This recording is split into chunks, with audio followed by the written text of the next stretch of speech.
Sovereign AI, is it actually a thing? What is cloud computing anyway, and why should you care? We'll also touch on open versus closed AI dynamics, G42, and pour one out for the lobbying team at TikTok. To discuss, we have on first timer Pablo Chavez, fellow at CNAS, formerly of Google Cloud, as well as the inestimable Kevin Shu of Interconnected, which is not only a newsletter, but also an investment firm with crazy returns. Give him money. This is not investment advice. Pablo, kick us off. Where should we start with sovereign AI? So why don't we start with digital sovereignty? But before that, just first of all, Jordan, I love your podcast, your newsletter. Thanks so much for having me on. And Kevin, you do tremendous work. It's a pleasure to contribute free content to what I'm sure is going to be the ChinaTalk LLM at some future point. So you're welcome.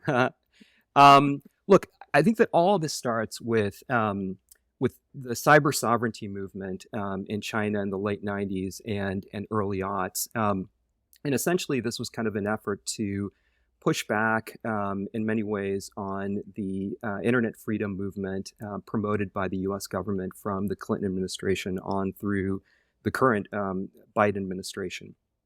And essentially, what that was an effort by the Chinese government to basically say, hey, look, your right to promote content, to enter into our cyberspace is controlled by our government, and we have full sovereignty over that.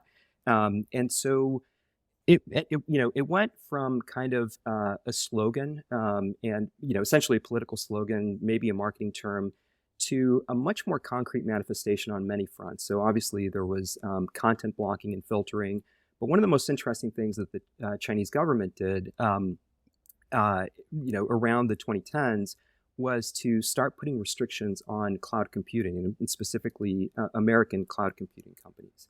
And so the way that this manifested was essentially that that as the Microsofts of the world and the AWSs of the world started to build out infrastructure, cloud infrastructure throughout the world.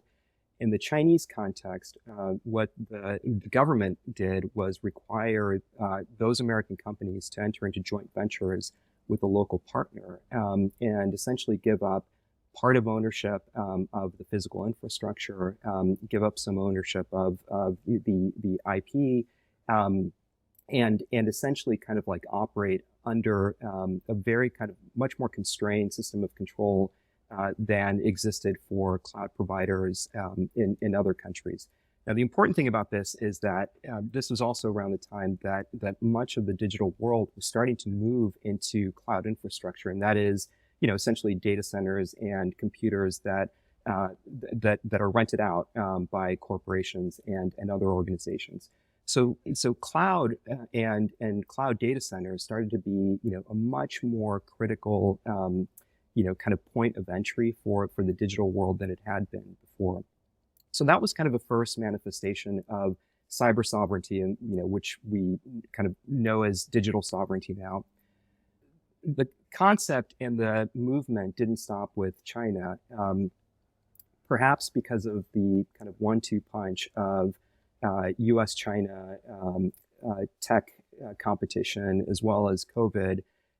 Digital sovereignty in Europe really started to take hold around 2020, and we started to see very concrete manifestations of European governments starting to take a little bit of the China playbook and apply it in Europe. And one specific example of that is France. So the French government, circa 2020, started to essentially require sovereignty controls for foreign cloud providers, and specifically the Microsofts, the Googles, the AWSs of the world. That, for example, required ownership, like a percentage of ownership by a French entity of a cloud provider, of a foreign cloud provider, if the foreign cloud provider was going to provide services, for example, in government or in strategic enterprises. And so we really saw this kind of general concept and what had been kind of a Chinese concept primarily morph into a more global and more concrete idea of how to control digital technology.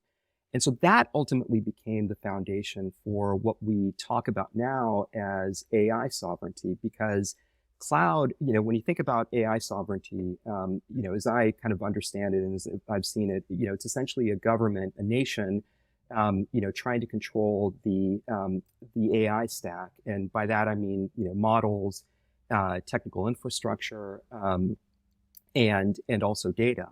And cloud is part of the technical infrastructure that is, kind of under that control. And so it's a really kind of core component in many ways of the AI sovereignty conversation. Okay, so, it's interesting, like, that sort of China is kind of ahead of the game and seeing that, just like information broadly defined, the internet and cloud in particular is something that is like strategically important. But what has happened in China, which hasn't really happened in the rest of the world, is like China basically has its own, domestic cloud ecosystem where you have, Ali Cloud and Baidu Cloud. But the Frances and Saudi Arabias can't aren't really trying to compete on a one-to-one basis with with AWS, Azure, and Google Cloud. So how does like it's tricky because like you still need cloud infrastructure in order to have a modern economy, but how does this sort of give and take of these sovereignty concerns end up playing out where the companies where the countries like still need the companies in order to let their businesses run in a modern way? Despite the language of digital sovereignty or AI sovereignty, what's happening in the AI space is, essentially countries do want to exercise control over AI, and really kind of the conversations about kind of generative AI. But they also recognize that, exactly to your point, they can't build the entire stack. And so essentially what they're building is kind of, you could call it kind of like a Jenga AI tech stack, right? Where they are owning kind of part of the stack. Perhaps they might own the model, perhaps they might own the data. But in terms of the infrastructure itself, including kind of cloud and within cloud the advanced chips necessary to to develop and deploy AI, what they're realizing for that is that is really much more of at least for the moment, it's a partnership between government and private sector, and between government and foreign private sector. So for that, though, again, as I mentioned with France, despite the fact that there is the public-private partnership with respect to the technical infrastructure, there's still kind of a desire to kind of put in place controls so that that ultimately it is the government or the kind of domestic customer that has control over the workloads that are operating in the cloud. Okay.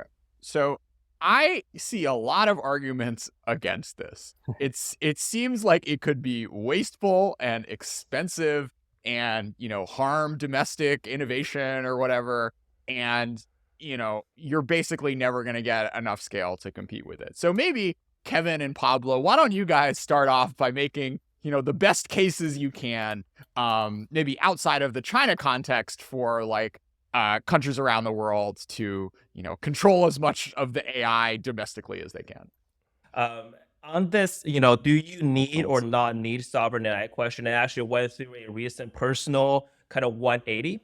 Initially, when I first heard the phrase, which is very much, I think, a Jensen Huang of NVIDIA creation, I just thought he was, talking his own books. He's trying to expand the total addressable market of NVIDIA. The motivation seems very, very obvious, right? Every nation needs to build their own AI. They're all going to use NVIDIA GPUs, et cetera, et cetera. But then over time, as I think about sort of some of the common problems that the current state-of-the-art AI exhibits, one of them being hallucination, right? Which I think we all know about is basically the AI BSing their way through something it actually doesn't necessarily know or understand or hasn't codified per se, right? And one of the the understanding of hallucination from a layman's point of view is that. And to me, if I can be a little bit controversial to start a pod here, that sounds kind of like stereotypically kind of American confidence when it comes to how ChatGPT wiggles its way through a question that it doesn't necessarily know anything about, but sounds very confident in not knowing. And of course, I'm not saying all Americans are like that. We have many humble, Americans all around the world that exhibit a lot of good values on that front. But the reason why I think that is because I think currently the state-of-the-art AI model is codifying dominant stereotypes, right? And the dominant stereotype of internet culture, for the most part, let's actually leave China aside, the global internet culture is a lot of American-generated content on Reddit, on your message boards, on Twitter, what have you, right? And if you think about it from another country's perspective, let's say India, let's say Japan, they all have very strong national cultural identity. They have their own version of what they think is their own dominant stereotypes in their own part of the world. They will find that objectionable. And for them, there is a very strong, I think, cultural incentive to at least codify the kind of attitude, the kind of intelligence, if you will, in a model that they find to be most representative of their point of view. And we can talk about how that means when it comes to censorship or data control, data governance in a little bit. But for me, I did a 180 once that light bulb kind of switched on in my head, which is that there's a very strong non-technical motivation for many countries to be able to want to have some version of sovereign AI. And I'll leave one kind of personal anecdote. I know, Pablo, you've worked at GCP before. I used to work at GitHub, which is a Microsoft-owned entity. And my day job was to promote GitHub's international expansion strategy. That was my day job, to articulate why GitHub should expand in countries like Brazil, Japan, etc. Right? And initially, when I came into that gig, I was like, these are open source developers. They all speak pretty good English. They all read code. We all think the same. This job will be easy peasy. Not at all. Once you get to the meat of things, and I spent actually a lot of time, doing the groundwork, expanding in Latin America, Brazil, Argentina, etc. They all require or desire some level of localization, right? Some of the localization has to do with the blocks and the tackling and blocking of business doing, currency, how to actually get revenue, get your tax code, that sort of stuff. But a lot of that is actually cultural as well. They want to have some version of Portuguese in the interface if they could. They want to have a lot of educational content in their language, in their own developer hacker culture if they could. Even though the dominant hacker culture is very much American, as to a certain extent European led, they desire that. And this is kind of the most connected, most kind of technically sophisticated crowd of the entire world. People who, code on GitHub every single day in open source. So if that crowd wants their own version of something, I can certainly imagine, other parts of the population or certainly the government want their own version of technical intelligence, if you will, right? And this was all before generative AI. So now that we're in this sovereign AI world, I do think there is a good reason for sovereign AI to exist. Whether you think it's wasteful or not is kind of a different question altogether. There's a gentleman named Nathan Bennick, I think from Air Street Capital, who was quoted in The Economist recently saying that, kind of government investments in AI is wasteful.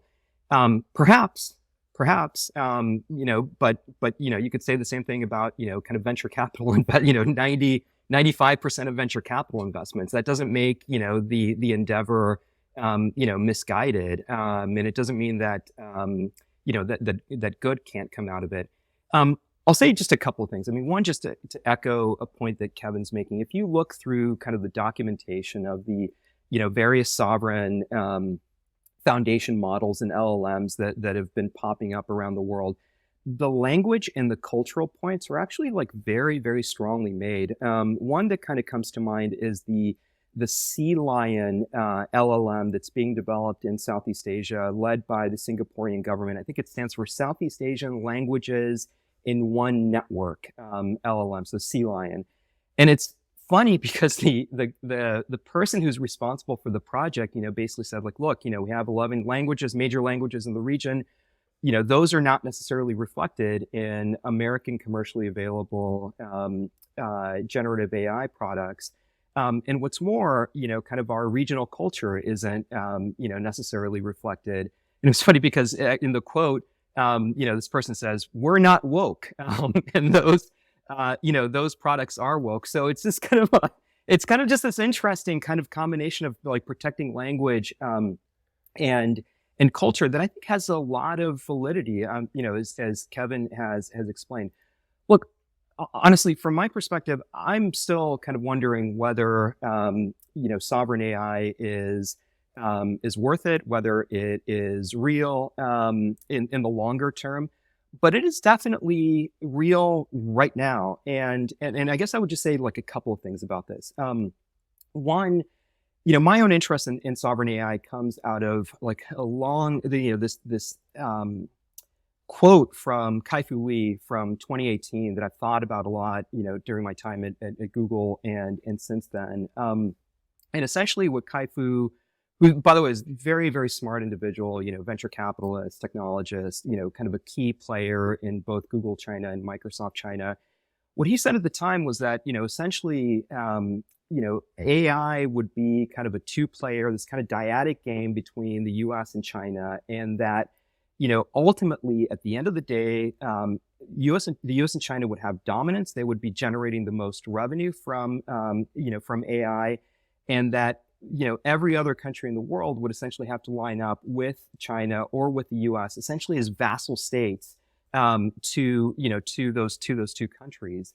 And I think that kind of idea has really motivated a number of governments to basically say, hey, like, no, this is not kind of how it's going to play out. And so they're making efforts to kind of make it more of a multiplayer game, than maybe it otherwise would be. So I think that there's a lot there.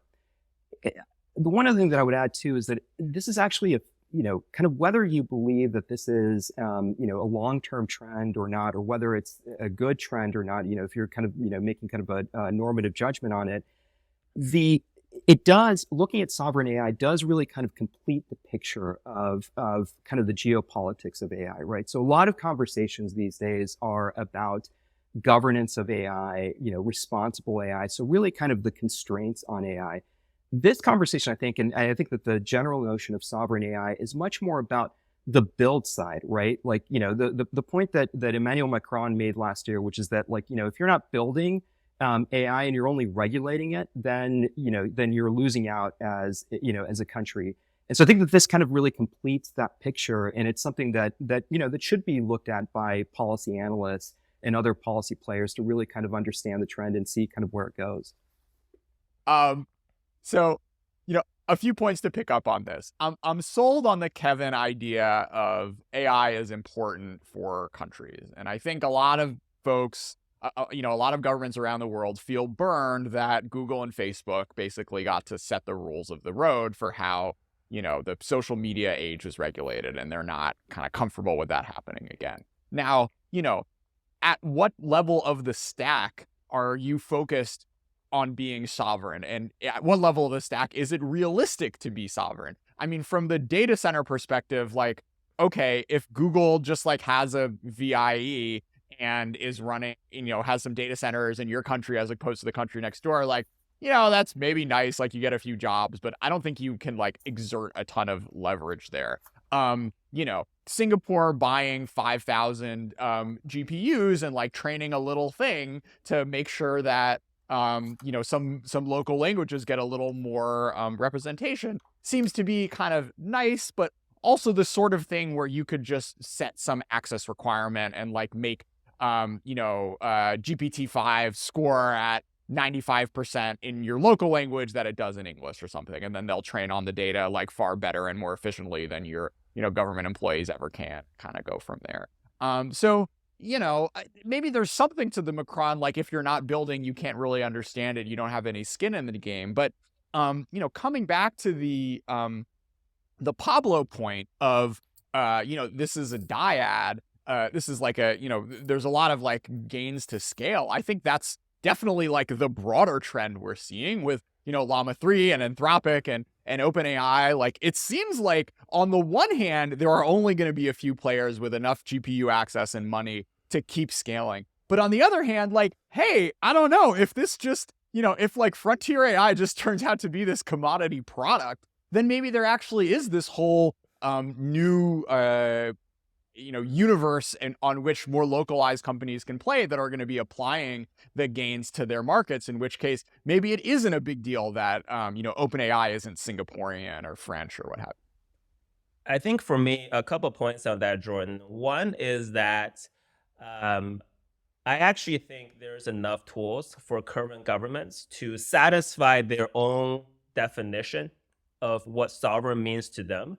And none of it is actually necessarily economic driven, right? I think what Pablo said about, the industry guy saying it's a total waste, right, of spending, or frankly, anyone who is in the investment world, who is, preaching free capital, economics and whatnot, think is a waste of money. My working analogy for why government still wants to do this is basically hosting Olympics or hosting the World Cup, which is that there's always this massive overbuilding of infrastructure, of stadiums, of roads, of cool gadgets they want to show off to the rest of the world during those moments that is partly economic driven, at least that's always the justification, but so much of it is actually long-term kind of cultural or pride driven, right? That actually has very little to do with the economic return of those investments, yet every single country or a collection of countries in some instances want to do them. Let me just take a little bit of a different perspective on, on the Olympics, the LA Olympics, kind of point of view. Although I think that there's a lot to that. The Australian Science Agency just came out with a report. I think it was last month, and that agency articulated a strategy for the Australian government to essentially start to deploy, or at least start to look at and perhaps deploy sovereign AI. And one of the main justifications that the agency gave in its report for developing sovereign AI was this idea of like, hey, what if we get cut off, right? If this is whether it's a commodity technology or not, ultimately, there's kind of a broad belief that AI is going to be a fundamental technology. And so, what happens if a foreign provider, cuts off a domestic market? What happens if the prices change dramatically such that, it's economically less feasible to use foreign AI products? What happens if the product itself changes? So for example, vis-a-vis a democracy where it's not, kind of reflecting, kind of democratic ideals, principles, values, and so forth. And so what the Australian government is saying is basically kind of like, look, we kind of need to have at least something in reserve that we can turn to, in case, we are cut off. And candidly, like this is, it's a broader concern kind of throughout the digital world. It's actually something that's impacted, cloud sovereignty. It's something that's impacted kind of data residency requirements, and so forth. And so I do think that is, even if you're not looking at it from the perspective of kind of an economic ROI, and maybe if it, if in some ways it just ends up being kind of more a demonstration of capacity, it is also essentially kind of like a fallback position, in a way to kind of like protect a country if, and at some point in the future, again, kind of technical resources and products and services get cut off from that country. So Pablo, what you were building on was kind of the second part of my answer to Jordan's previous question, which is this hedging aspect, right, to sovereign AI that every country wants to build. I don't think there is a market-to-market competition or free market competition between the sovereign AI, say government-approved version, versus the best-in-class frontier models that OpenAI or Microsoft or Google or others are going to roll out. The reason why they want to have that is that they want to have a minimum viable version of AI that they can, one, control, because they probably lose out Internet 1.0 and 2.0 version of having any say, right, in the development of the technical economy around the world, but also that they just want to have enough capacity so that certain industries, right, where the government has a high incentive to have some say over, and there are always regulated industries in every single country when it comes to healthcare, when it comes to strategic resources, when it comes to legal, right, and other elements of the industry. We're having some government approved facility that has government sort of registered model that companies can build off of is actually very helpful and codify some of that, so-called dominant or mainstream perspective or culture that I talked about previously. So to your point, Pablo, I don't think the sovereigns are trying to compete with the best-in-class companies, but they just want to have a little bit of market share, if you will, in this new economy that we're all still trying to wrestle with, as far as like how big can it be and what can it actually become for the rest of human civilization. The trend, at least on the model development side, really has been one of leveraging existing open source models, fine tuning them with like not that much money, and deploying them, often kind of open source as well, which I think is just kind of fascinating, right? That this that kind of open source models have really kind of fueled a lot of the kind of AI sovereignty movement. One of my favorite examples of this is, one model that you're both familiar with, which is the Taide model in Taiwan. So this was a model that was built, roughly $7 million. I think Taide stands for Trustworthy AI Dialogue Engine. And the reason that the Taiwanese government supported the building, the development of this model is because, they're very concerned about, kind of Chinese government interference in Taiwan and over-reliance, for example, on ErnieBot. And in fact, there have been press reports about how, in the wake of the Taiwanese presidential elections, you could go to Ernie and you could say, hey, you could ask, Ernie, who's the new president of Taiwan, and it would give you the right answer, right? It was Ching-Day Lai. But then it would add, but it doesn't matter because there's only one China. And so the Taiwanese government, again, in the spirit of kind of having an alternative and a fallback, and also kind of emphasizing the point that like it was not difficult to build and not super expensive based on open source technology. This is kind of like the fallback kind of technology that's there in order to kind of guarantee that that there isn't kind of manipulation of the political system of society and so forth.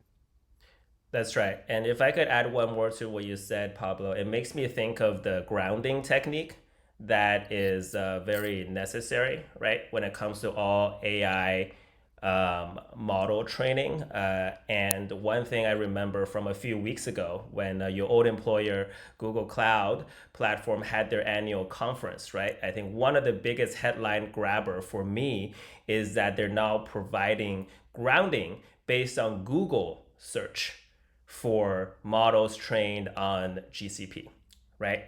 And what grounding really means, at least to me, is that is a version of basically we know the truth, we know the facts. So if your AI goes off the rail, we provide the servers to help you ground that AI, right? But when you expand that into sovereign AI, I think the example you used with Taiwan is very instructive, is that different countries do have their own version of quote truth. And I'm doing the air quote thing right now, even though no one can see me. So every country needs their own grounding, in a sense, right? And you don't need a lot of money to have sovereign grounding AI for your culture. It's not supposed to be competitive with the marketplace. It just has to be almost this archival knowledge, if you will, right? Encoded in the best in class model with the right data. So you have a place to ground your culture or your country when misinformation flies in the air, which is going to happen on some level, in the future with generative AI. And one other thing, Jordan, you were kind of focused on the model part, and I think that, not to put words in your mouth, but I think that maybe you were suggesting like, oh, hey, like what's the kind of big deal here if like at the end of the day, the technical infrastructure, the data centers, the chips inside of those data centers, et cetera, don't belong to the country, don't belong to the government, and instead kind of belong to a foreign provider. I do think that as you look at kind of the AI stack, there are definitely examples of governments trying to not just partner with, for example, American cloud companies on kind of deploying that part of the AI stack, but also actually trying to take kind of sovereign resources and deploy those to train models. So, for example, France has the Janssen supercomputer. A number of other countries have supercomputer capacity that they're now kind of retrofitting with, advanced chips, which, by the way, kind of remain, challenged, right? That's definitely a dependency that remains, for many countries. But I do think that there is kind of an effort to address sovereignty at that point of the stack as well. And, and there are kind of growing examples of that. The Canadian government actually just announced, the Trudeau government just announced a plan for AI sovereignty that invests something like $2 billion in the technical infrastructure layer of the stack. So, whether that's going to be, money that goes to, commercial cloud providers, or whether they're actually going to build out their own government-owned infrastructure is a little bit up in the air. But there is kind of focus on that part of the stack as well. I think on the Canadian sovereign AI point, Pablo, you mentioned, I think a lot of people on the internet, on X, actually made fun of it for how little the amount was, right? 2 billion relative speaking to Japan's commitment. Singapore's commitment was bigger, right? But that almost, in my mind, validates a lot of the stuff we were talking about, which is that it's not about the money per se, right? Like the Canadian population is still like probably less than 35 million or something like that. So if you do it from like a investment per capita perspective, it's probably more than enough to codify whatever the Canadian government think is the Canadian version of the truth, or Canadian version of grounding or culture or whatnot. And that is really the calculus that we're talking about here. These are not marketplace players when it comes to sovereign AI investment. For the most part, some of them are, some of them aren't. And the Canadian example, I think, is a good one, where it is about hedging. It's a little about staying competitive, probably being part of the conversation as well. I think a lot of government leaders don't want to lose out being part of the conversation. They don't want to not get invited to the next like Bletchley Park, AI safety summit, or whichever country is going to host that. I think it's actually South Korea, the next one, right? And that is part of that kind of politicking around the world when it comes to AI that has very little to do with economic return. Yeah, I've seen that criticism. I think that makes sense. I mean, I think that there's a lot of kind of comparisons of, so for example, like the Microsoft G42 deal, right? That was a $1.5 billion investment by Microsoft just in that, in that partnership. So 3/4 of the Canadian investment in its, entire, kind of national infrastructure. Having said that, though, I mean, like companies, governments, dip their toe in the water, right? And not everything that becomes big starts big. And if you look at, I don't know, the federal budgets for any number of governments. I was just thinking for some reason of Singapore. So Singapore has an annual budget of, I don't know, like $112 billion. Like it's not that's a lot of money, right? And taking, even 1 or 2 percentage points off of that and deploying it for, the development of, of infrastructure, I mean, that could make a dent. So I hear the criticism. And again, perhaps it's not, kind of a sustainable or, long-term great thing for countries to be developing their sovereign AI. But I don't think that I don't think that the amount of investment at this point is, at least for me, it's not a criticism that resonates too much.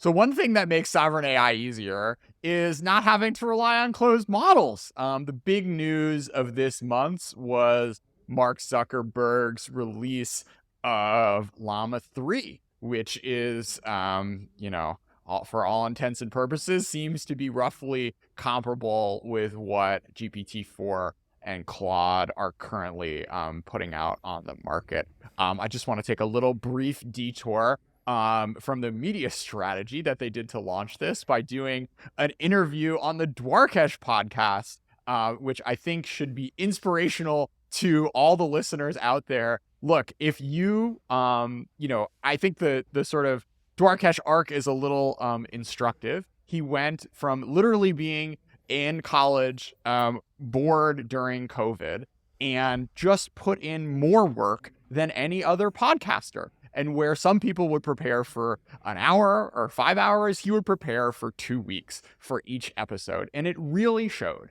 And I am so happy to watch him, land incredible interviews like this. And I think it just goes to show that there's always room for a new podcast. Listeners out there, if you, have the sort of interest and intestinal fortitude to think about putting as much work as Dwarkesh does into his podcasts and want to do something China or tech adjacent, I am happy to have a chat and help you get off your feet. I think there's a ton of room, particularly in the China focused space to expand the sort of global podcast offerings. So with that, let's talk a little bit about Llama. Kevin, what are your big takeaways of the model's release and Facebook's broader strategy of being the open player when it comes to AI? Opener. I think there is a bigger picture to what Zuck and Meta is doing when it comes to open source in general, even beyond Llama. For those of you who kind of track the company closely, not just the AI front, you probably saw that Zuck is also opening up the operating system of its virtual reality headset, Quest, right? They call it, I think, Horizon OS, which is a very Android-esque strategy towards Apple's headset or virtual reality product, which we all assume will be a closed system, just like the iOS, right? And if you combine that with Llama's open source strategy from the get-go, and if you combine that even further with this other thing called the Open Compute Project from probably close to 10 years ago at this point, that Meta, back then Facebook, has kind of initiated, which open sources data center design. And, Pablo, you definitely probably have seen kind of the market impact of that, where they it just gave away the blueprint when it comes to how to design the most efficient, the most, well-cooled and well-performing data center in the world, to be able to kind of push back against, at the time, sort of the monopoly power of AT&T, of other telecom, of probably Google, which also has its own data center that's very powerful but proprietary at the time, and still proprietary to this day, I think, to be able to push back against that. The reason why I think there is actually a long history of Meta opening kind of infrastructural technical capability that has nothing to do with their actual business model, which is sell ads, is that it's a very smart way to erode the marketplace moat of these other competitors who have closed versions of the same thing.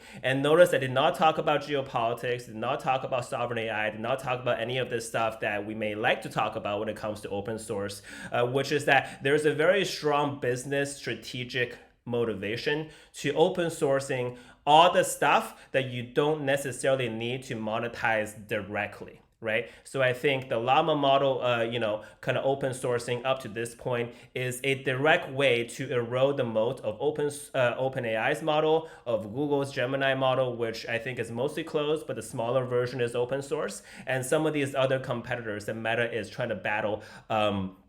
In the marketplace. Now, does open source model have some unintended consequences, right? When it comes to giving our competitors or our adversary too much technology for them to either catch up or to do some bad things about? I think Zuck actually had some kind of hedgy answer to those questions when Darukesh asked him these things about bioweapon and stuff like that in the podcast that Jordan, you mentioned, which I think is very much worth listening to, which is that it's still very much a TBD answer in Zuck's mind, and I think in a lot of people's mind when it comes to how dangerous is it to open source when there is a lot of innovation and a lot of kind of sort of broader knowledge exchange benefit to open sourcing almost as much as you can when it comes to technology. From a nation state perspective, it's actually been very interesting to see that a lot of the sovereign AI strategies have been built on open source technology and have deployed open source technology. So for example, if you look at like the Falcon LLM in the UAE, right? That has been an open source model. France has been very focused on supporting and deploying open source models. And there's a part of me that thinks that these national strategies are actually very akin to what Kevin is talking about in terms of Meta's strategic plan. So, Meta benefits from essentially deploying open source AI because it closes the gap between it and its competitors. It also kind of attracts developers to its ecosystem, and I think also it has like a lot of kind of positive kind of brand impacts. And I'd say that a number of these countries are kind of thinking about the same thing. If you use and deploy open source AI, perhaps you narrow the gap between the U.S. and China and the rest of the world, which has a strategic advantage. Going back to the UAE model, one of the things that they were talking about very much was open sourcing in order to attract developers and to attract technologists to its ecosystem, by the way, including physically moving to the UAE to become an AI hub. So that is, kind of a positive outcome. And then from a branding perspective, I think that the, kind of open models have an appeal that I think, has been, to Meta's benefit and perhaps will also be to, the benefit of countries like France. I do agree, though, that there is this kind of national security question that has not been answered yet by proponents of open source. There is this kind of catastrophic risk that's out there with open source AI, and there hasn't really been a good answer. Perhaps there doesn't need to be a very good answer right now. Perhaps now is the moment to diffuse and democratize the technology. And maybe at some future point, you start to put, kind of guardrails and limits on it. I mean, that's, essentially, I think what the Biden administration has suggested with, with their executive order. But it is definitely, open source is definitely a key component to all this. And it's a trend to very much watch, as Kevin has suggested. One thing I want to underline what Pablo just said real quick is the talent dimension. I've been working in the open source industry for a pretty long time at this point. It's certainly a debatable topic still, whether open source or commercial open source is a good business model or not, or go to market model or not. But no one disputes the fact that open source is a great talent acquisition model. That's another component of why Facebook or Meta has open sourced so much of its underlying infrastructure. Google has been a huge contributor of that in so many fronts when it comes to big data or container orchestration software, right? And countries are coming to the fact that this is a huge way to attract talent from around the world. And we talk about how sovereign AI actually needs talent, right? You can't just buy the software or the hardware or have the energy and the facility to build it. People need to run and maintain it and build up top of it for years to come. So I think the open source talent acquisition nexus has been well recognized in the sovereign AI conversation. And if I could finish with another point on the scary dimension of open source, to push back on all the folks who are listening who think open source is scary, it's going to kind of destroy the world and give, all of our adversaries the secrets to weapons and whatnot. Open source is not a recent phenomenon. It's been around for 3 or 4 decades at this point. One of the most prominent software, Linux being the root operating system of so many different machines, is open source.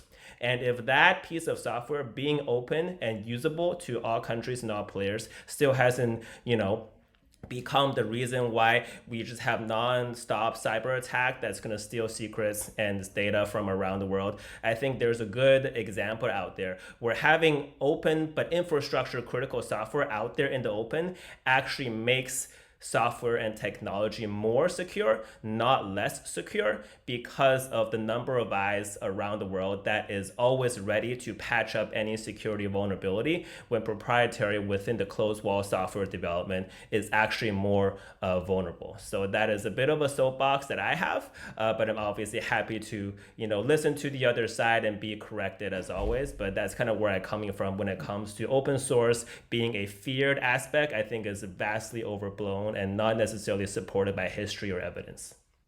I think that despite the fact that your point is very valid in terms of open source software itself being secured, because there's a community, for example, around Linux that's patching vulnerabilities left and right, and that's a fairly proven model. The issue with AI, of course, is not that the AI itself, not necessarily that the AI itself would be vulnerable, but rather that it can be used, it can be deployed, right, for, for terrorism or you name it, right? The parade of horribles is out there.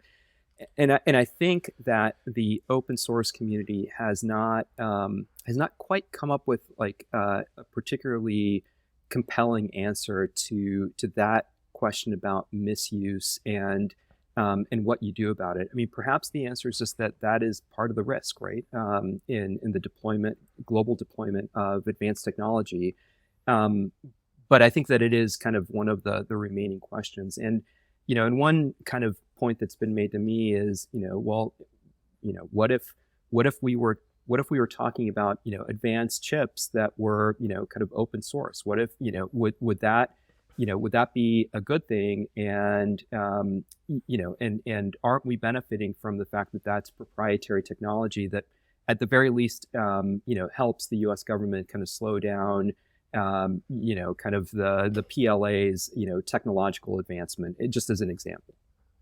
I think one helpful way that I've been thinking about this, which is a very, very important topic, so I don't want to dismiss the fact that there aren't risks out there, is that there is the open sourcing stuff you can touch category, and then there's the open sourcing stuff you cannot touch category, right? We can put hardware, GPU, RISC-V related stuff in that world.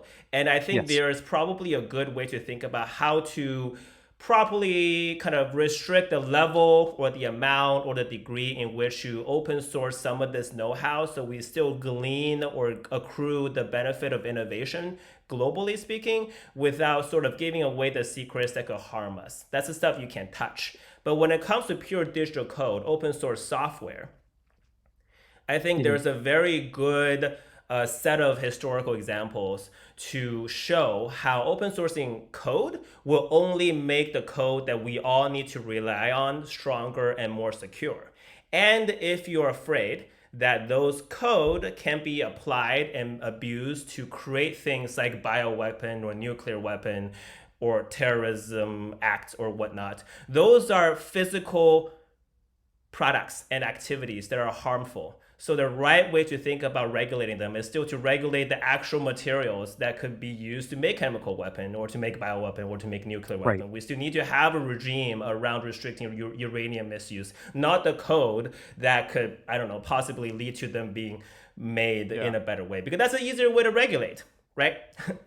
It's tricky, right? Because like, what about cyber attacks, which are not, you can't like regulate the code out of it. You're just kind of having your hoping that Llama, that Facebook, when they put Llama out into the world, has like done a good enough check to make sure that it can't be like misused and repurposed. Yeah. And another thing, not to pick on open source too much, but we've got Kevin on the show today. There was like a really kind of nasty hack, which was like almost a human engineering one from what was presumably a Chinese state government that came out a month or two ago, where basically there was some like critical node in like the global internet infrastructure, which like had one guy maintaining it, and like he needed help. And someone out there was like being very like obsequious and polite and helpful until they weren't, and put a backdoor in half the internet. And like, yes, it eventually got caught, but still, I think there are challenges that are inherent in the sort of open source ecosystem, where you just have nice Brazilian coders who are like doing stuff out of the goodness of their heart that the entire world ends up relying on, where you end up having a different, maybe like a different set of vulnerabilities than you would using closed source software. That's right. And, as the open source proponent, I'm always happy to be on the show to be the straw man there. But on that kind of hack alone, I need to look more into the details. I'm aware of the basic facts, but I think that is a bigger problem of why do we have these one-person part-time maintained packages out there that is so critical to so many different technologies, right? And the fact that they're still being used because it is open source. If the solution is to close that, then we need a company or a government or an institute that will need to fund the ongoing maintenance of that and for the development of that in an ongoing basis, right? And I don't know if that's a closed or an open questions versus where should we actually fund our infrastructure critical software question. Yeah, I think that's a really good point. And look, I don't, to Kevin's point, I don't know that it's open versus closed necessarily in this context. It is kind of a question of responsibility. And there are plenty of examples of closed source software that have, that has been very, very vulnerable and has been very exploited, over the course of the last, several years. So I think we could probably go kind of, chapter and verse through both sides and find vulnerabilities on both sides. On the open source and AI sovereignty point, though, I think that the one last thing that I would say about it, Jordan, is that, again, it's just fascinating to see kind of the leveraging of open source by countries and the deployment of open source models by countries. And it's almost kind of like AI sovereignty sometimes is a little bit of a misnomer, because it's almost like these countries are doing a little bit of, kind of AI sovereignty jujitsu, where, they're actually kind of like putting this in the context of AI sovereignty, but ultimately it's about kind of deploying more broadly the technology and diffusing it and democratizing it, again, with the strategic goal perhaps of narrowing the gap. But it's just been interesting to see, how the open source part of this has played out in this effort towards AI sovereignty. Yeah. The big question is going to come in 2025 and 2026 when there's only Anthropic, OpenAI, and Facebook left, and we're gonna have if we're in the world where China can't develop sort of leading edge models on their own because of hardware restrictions or talent issues or this, that, and the other thing, if the U.S. government is going to let Llama 5 get released, which like will immediately upgrade all of sort of China's domestic, both commercial and military capabilities, because, it just fast forwards you a few years. And, that's like there are a lot of ifs in that question, but I think there are going to be more serious sort of, catastrophic risk and like national security competitiveness questions that are going to be asked of these models. Not with today's ones, but maybe ones a year or two down the road. Can I ask you both a question? I read that during this year's two sessions meetings, that sovereign AI came up a fair amount, and that there were recommendations from CPP/CC members that the Chinese government start focusing on developing sovereign AI. Any insights on that? I think my opinion of what China is planning on doing with sovereign AI, broadly speaking, right, whether they use the term in whatever way or not, is that they have recognized that it is a very important dimension or vector of the new productive forces agenda that is very prominent in the next phase of the country's development. What does new productive forces mean? I think everyone's trying to figure out exactly what that means on an implementation level, but I do think you can see a lot of vectors where generative AI in the consumer sense may be restricted, and I have a kind of a whole soliloquy on that, but I'll save that for another day. But when it comes to using elements of generative AI to boost the productivity of advanced manufacturing as the country ages, right? When it comes to boosting self-driving, for example, which is still very prominent and very much alive in China as a vector of development, we will see a lot more of that probably get implemented, or at least that's the desire from the government, to see a lot of that get implemented to boost the productivity of the country overall as the next stage of economic development. And I do think there is a very good chance that that could happen, if only because so much of advanced manufacturing does exist physically in China, and some people might call that overcapacity. And in my mind, that means a lot of use cases to train your robots, which is almost like a volume game when it comes to training the best robotic model, right? Or the robotic arm to make the next thing. And you need those scenarios on an ongoing basis to improve the accuracy and ability of that particular application of AI, which I think China has some advantages in, but we'll see whether they're able to reap that benefit in the next few years or so. Super interesting. Okay, so let's close on TikTok. Pablo, as a former government relations professional, what takeaways do you have from the way this ended up playing out? Well, look, last year I wrote an article for Lawfare about how, kind of regardless of the outcome, it would be important for Congress to kind of weigh in, and I'm glad that Congress did weigh in, and ultimately, I think that the decision is fine in a lot of ways, but it's actually quite complicated, and that complication kind of worries me, right? So at a high level, the problem is that whether you like to characterize it as a ban of an app or not, effectively at some point it perhaps will be a ban if TikTok isn't sold. And so with that in mind, again, at a high level, it looks like the U.S. is joining the app banning club that does not have, kind of great members, right? It's China and Iran and some other players. Like India. India, although India, going through a little bit of a democratic recession, right? So, perhaps like not the not the country to be compared to, at this time on this topic. But I think that if you scratch the surface a little bit, I think some of the free expression concerns kind of fall away. To my mind, it should be fairly easy for TikTokers to move to other platforms, and they're not going to be censored on those other platforms. And so, so I have some doubts about the strict kind of free expression arguments.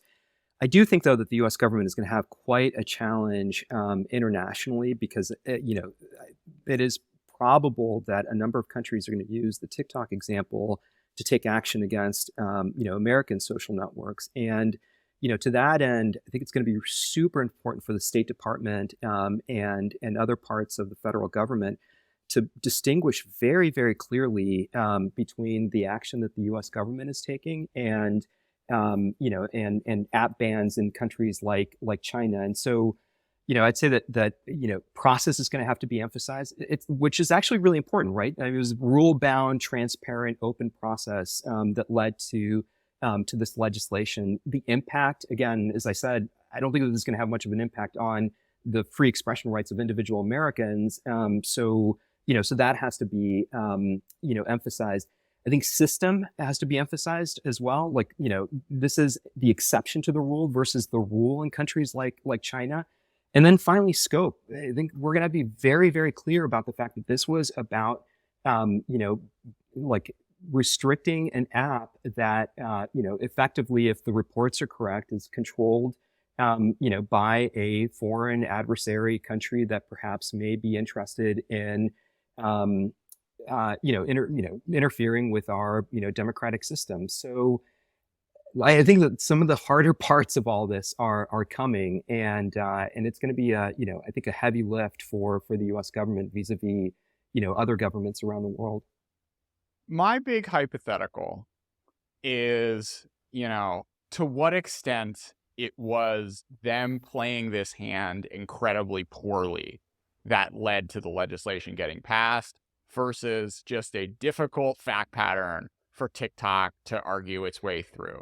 And, my sort of reading of the history of the past 4 years was if they had taken Project Texas more seriously, if they had actually started to set up real walls between the China and Beijing corporations, if they had, not, done a little better, more, contrite job in the hearing, if they, didn't take their foot off the gas when it came to this thing and being super overconfident, if they had, maybe not even done the, Uber style, like save TikTok notification push, just a few months ago, or if Mike Johnson didn't come to Jesus when it came to, funding the aid bill, and didn't have this weird Republican, split that he had to mollify with the TikTok ban of all things, that TikTok could have wiggled its way out of it, even though there are all the, legitimate questions that we've been talking about on ChinaTalk for the past 5 years. So, curious, Pablo, sort of reflecting on to what extent you think like this legislation actually happening is a contingent as opposed to, a more inevitable event. I think it is. I think you're right that that a lot of things had to go wrong for TikTok for this to pass. Having said that, I mean, this is kind of where the trend is going, right?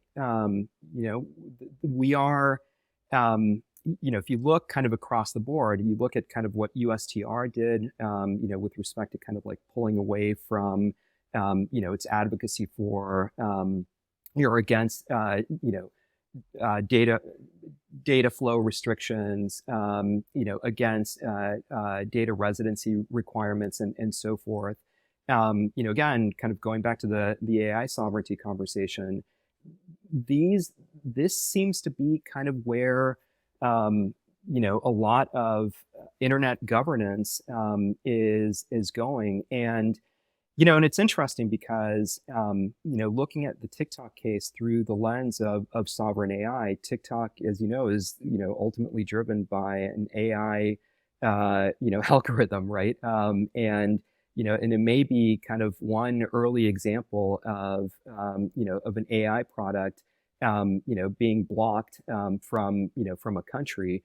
And, the reason that the U.S. can do it is because we have the ability to replace that, that product with homegrown products that are, as good, if perhaps not better than, than what TikTok was providing. I think that probably, softens the blow and, and it gives us, I think, a little bit of a sense of perhaps kind of like what the geopolitical future is going to be in the digital space on this stuff. So, I think at the end of 2022, I did a show with Dylan and Doug, and we kind of, we were so excited with ChatGPT, we ended up like writing a semiconductor rap. and I had to read it out myself. Here we are, spring 2024, and we now have apps that not only write lyrics, but also produce entire songs for you. So what we're doing today is a little bit of a sovereign AI TikTok topical battle with Kevin, Pablo, and I each bringing one song to the fore. Pablo, make your pick for your contestant. So I think that I called mine Sovereign AI 24, and it's essentially a song about sovereign AI in the style of 80s synth pop. I thought it was really great. There was just one last thing, which is, I thought about kind of like the outcome of sovereign AI, like kind of like what does it mean for the future? And I think that there are, basically kind of like two views of sovereign AI, right? So of the future of sovereign AI. The first is kind of like the Vinod Khosla, like, hey, this is good. This is, democratization of this technology. It gives countries, some amount of control, which is a good thing, and also promotes kind of diversity, which is also a good thing. And then there's the Ian Hogarth view, which is that no, this is actually an arms race. That's being kind of facilitated by these efforts at sovereign AI. And it strikes me that we don't know, right? But those are kind of the two potential scenarios. And it's not clear to me still whether, the general outlook is, hey, cars are coming, so we're going to build roads, or it's war is coming and we've got to build rockets. And kind of where we end up in that debate is up in the air right now. And so that's one thing that's reflected in my song as well. Silicon minds, circuits entwined, artificial intelligence. It's our time in the age of US-China strife. Who will claim the crown? Who rule this life?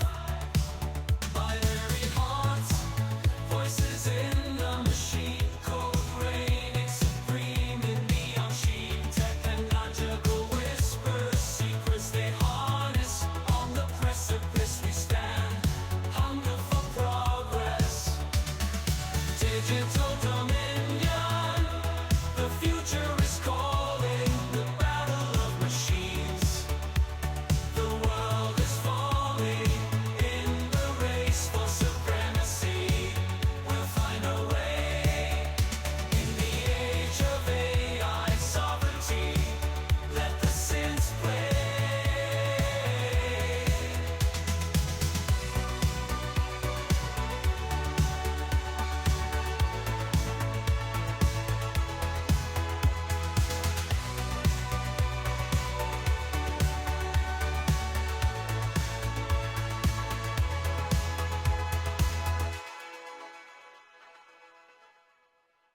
So my song is a prompt AI generated song using Suno that talks about sovereign AI and why NVIDIA is going to be the king of the world. Awesome. Okay. More elaborate than mine, which is great. All right. Pablo, Kevin, thanks for being part of ChinaTalk. Every country, we need to unite. With sovereign AI, we'll reach new heights. NVIDIA's the king, ruling the game, bringing the future and never be the same. Artificial intelligence taking control, solving problems, reaching every goal from healthcare to transportation. It's the key, sovereign AI, empower you when we meet. NVIDIA's at the forefront, leading the way. Innovation and technology come one way. With the powerful chips, they reign supreme. Sovereign AI, fulfilling our dreams.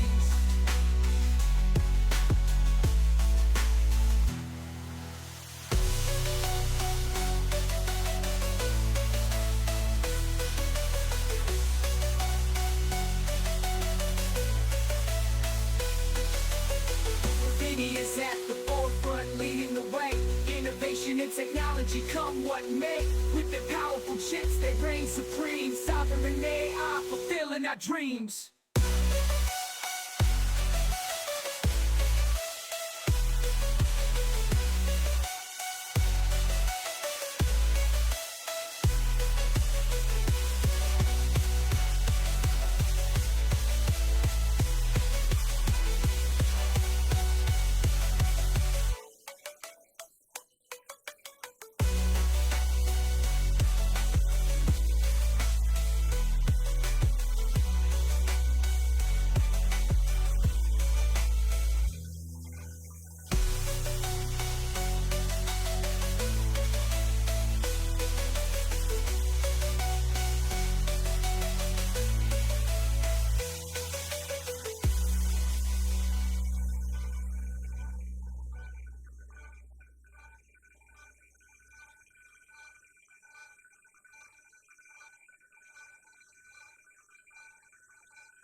Listen up, gather round, let me tell you a tale of a app so popular it was bound to derail TikTok.